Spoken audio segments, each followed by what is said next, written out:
Hi, my name is Jason, and I'm an idiot.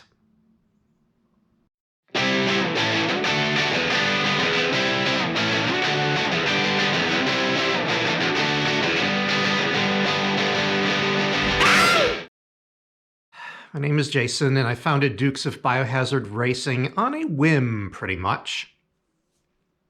I grew up in northeastern Ohio, suburb of Cleveland, the usual stultifying conformity of a cookie-cutter suburb, although it was less cookie-cutter than some because there were actually like 7 or 8 different colors of house as opposed to 3. But it was northeast Ohio. If you look at a map, lots of grids there. If there was a curved road, it probably followed somebody's property boundary, or when the developers were turning farmland into cookie-cutter housing, they felt that the curve was more aesthetically pleasing than a grid plan. After all, grid plans were for cities, not for wealthy suburbs. So,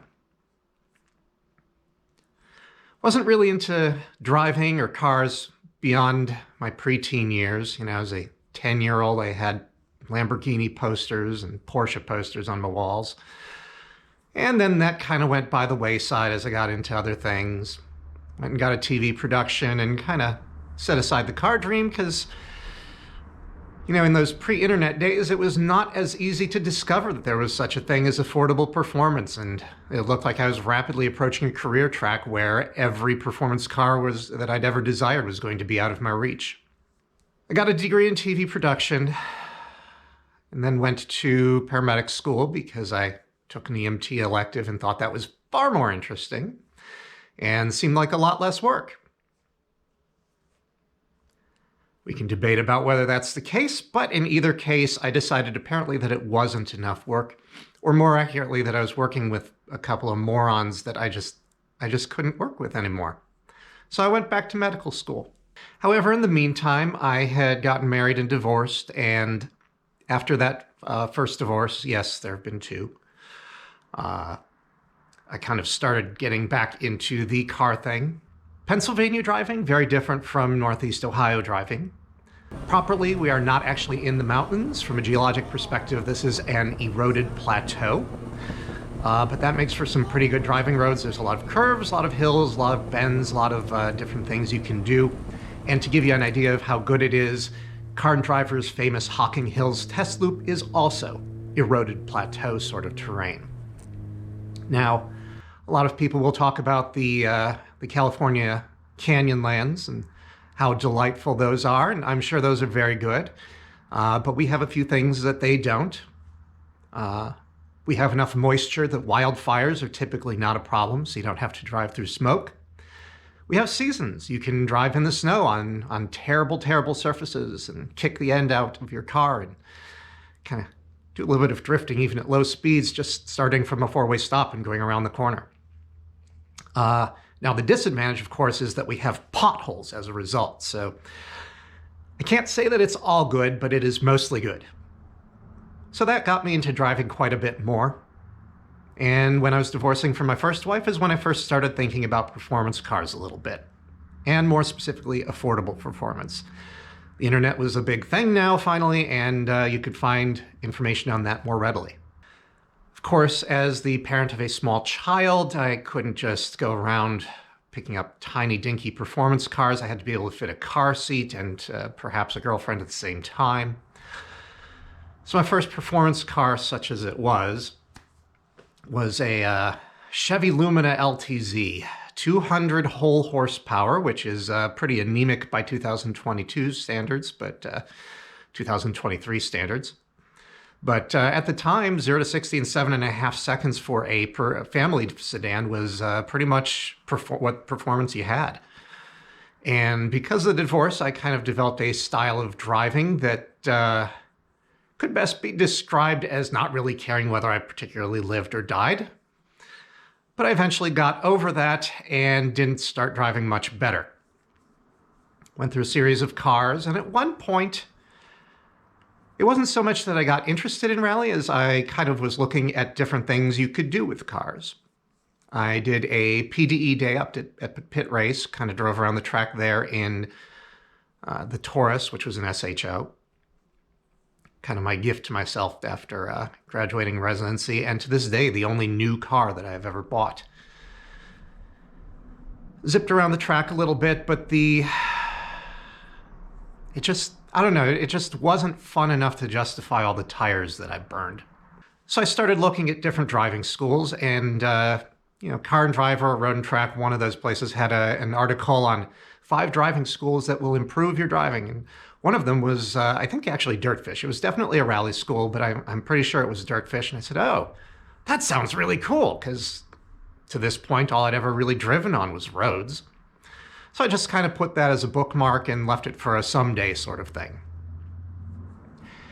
And then the pandemic came and went. And in early 2022, we also had some employees who had went. And I think I worked more shifts than I ever had since I was a resident. So I was sitting on a surplus of cash, which was nice. So I used most of it to pay off my house. And then the rest of it, I said, hey, you know what? Maybe I'll do that rally school thing. Looked into a couple of options and discovered that Team O'Neill was closer and offered a longer and potentially more serious program. You spent time in fewer cars than the Dirtfish programs over a longer time, and that seemed like a better way to learn. And that was fun. That was so much fun. There's no other way to get around that, and I was kind of prepped for fun by playing Dirt Rally 2 on the PC, so it's just a very different sort of driving than circuit driving. Circuit driving is very, not repetitive exactly, but it's about precision. If I brake 10 feet closer in this curve, maybe I can squeeze that extra 2/100ths of a second out of this lap. You're going to see, you're going to see that same curve multiple times during a lapping session or a race, or 150 times you're going to get to practice that curve, and basically about doing it the same way every single time with as much precision as you can to get every last microsecond out of that corner. Rally is a little more insane, a little more seat of your pants. You're going to see that curve, a couple of times during recce, and then, a couple of times during the race. You're not going to see it nearly as much. You're not going to get many opportunities, and you might have to correct on the fly. It's very much the difference between neurosurgery and emergency medicine. And after rally driving school, I decided that it was time to do this for reals. When I was in my mid-20s, I said, you know what, I'm going to go to med school, and decided that, I'd probably get bored with this and need a new project eventually, and kind of paid off my house and was still making doctor money. So I still have a couple things I want to do to the house: kitchen, bathroom, extra garage so I can work on the car. But largely, I kind of needed a new challenge, and this was it. When I was in my mid-20s thinking about medical school, I'm like, I'll probably get bored with this medical school thing when I'm 50 and go back to law school. And then when I graduated residency, I'm like, that sounds like too much work. Maybe when I'm 50, I'll go back to culinary school. I like eating. And now I'm like, school sounds like too much work. Just cargo fast, zoom. I'm not saying that I'm mentally degenerating or anything, but make your own assessment of that. So I decided a goal that rally racing was the thing. One, it more suited my personality, and two, it's very grassroots and democratic and was likely to result in a really, really good story. If you're looking at something like Formula One, you're not on the same track. All of those guys are on that track. You have to be at that level to end up on that track. So I cannot say, hey, you know what? Let me tell the kids about this time that I lost to Lewis Hamilton. And let's face it, I would lose. But you're not even on the same track, so you can't really lose to Lewis Hamilton. In rally, though, they put everybody on the same list, and you could theoretically finish ahead of somebody in a totally different class. And I thought it would be really, really hilarious to just be like, oh yeah, tell the grandkids, oh yeah, let me tell you about this time that I got my ass handed to me by Ken Block. And they'd be like, who? But it would have still been an entertaining story, except now I won't, obviously, given the unfortunate events of January. But I can still race, still lose to Travis Pastrana and Brandon Semenuk and whoever else is going to be at the top of the pack there and get my ass handed to me by a superior driver in a superior car, but it'll be fun.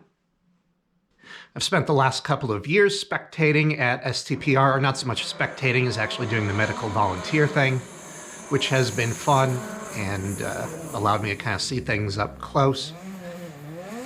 And at least say I gave something back even before I started.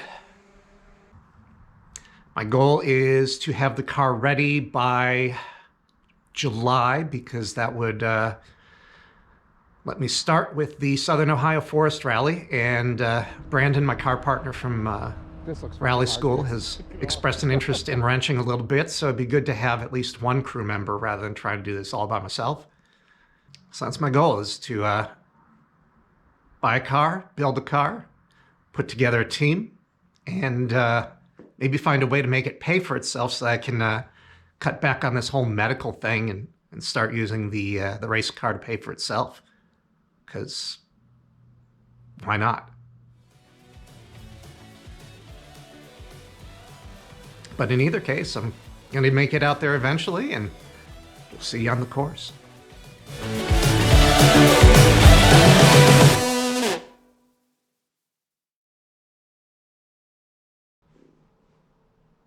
Is that sufficient? That's probably sufficient. 15 minutes of blather, that's probably all you fuckers want anyway.